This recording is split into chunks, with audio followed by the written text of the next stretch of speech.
ভারতের অঙ্গরাজ্য বানাবার জন্য। আপনি এদেশের একজন নাগরিক হয়ে আপনি এদেশের ক্ষতি কিভাবে করেন বলেন তো? আপনি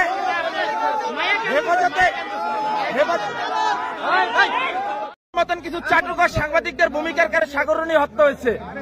এই দেশের সেনাবাহিনী যখন পিলখানার হত্যাকাণ্ড হয়, পিলখানার হত্যাকাণ্ডের সর্বপ্রথম মিসগাইড সেনাবাহিনীকে আপনি করছেন। আপনার মিডিয়ার মাধ্যমে আপনারা যখন ভুল তথ্য দিচ্ছেন, আপনাদের মাধ্যমে সর্বপ্রথম সেনাবাহিনী মিসগাইড হয়েছে। ওই দিন পিলখানায় 57 জন সেনা অফিসার সেনাবাহিনী পিলখানায় হত্যাকাণ্ড ঘটনা, গুলজার আহমেদ বুলবুল, শাকিলের মতন লোকজন ওই দিন সেনাবাহিনীতে হত্যাকাণ্ড ঘটনা, বিডিআর পিলখানার হত্যাকাণ্ড ঘটনা। এই হত্যাকাণ্ড যখন হয় সর্বপ্রথম মিডিয়ার মধ্যে সর্বপ্রথম আপনি মিসগাইড করছেন।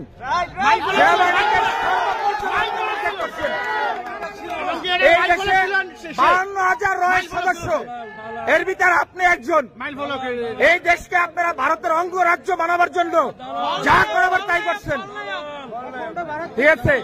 আপনি এখনো কেন আপনার হাতে এখনো ছাত্র হত্যার রক্ত এখন আপনার হাতে লেগে আছে? আপনাদের মতন চাটুকার, আপনাদের মতন কিছু কুলাঙ্গা সাংবাদিক পেশাটা হচ্ছে সবচেয়ে মহৎ পেশা।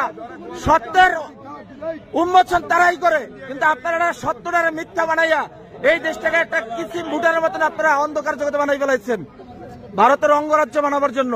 আপনি এদেশের একজন নাগরিক হয়ে আপনি এদেশের ক্ষতি কিভাবে করেন বলেন তো? আপনি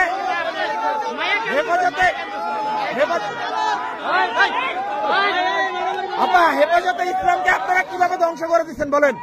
হেফাজতে ইসলাম নিয়ে আপনি মামুনুল হক সাবুদ্দিন নিয়ে আপনি জোনায়েদ আপনি জোনায়েদ বাবুনগরে নিয়ে আপনি এদেরকে নিয়ে কি মন্তব্য করছেন বলেন?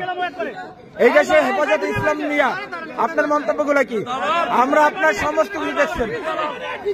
এই দেশের সাংবাদিক মধ্যে আপনি কুলাঙ্গার, এই দেশের সাংবাদিকরা আপনি ধ্বংস করছেন। লোকদেরকে সরাই যায়, আমাদের লোক আছে।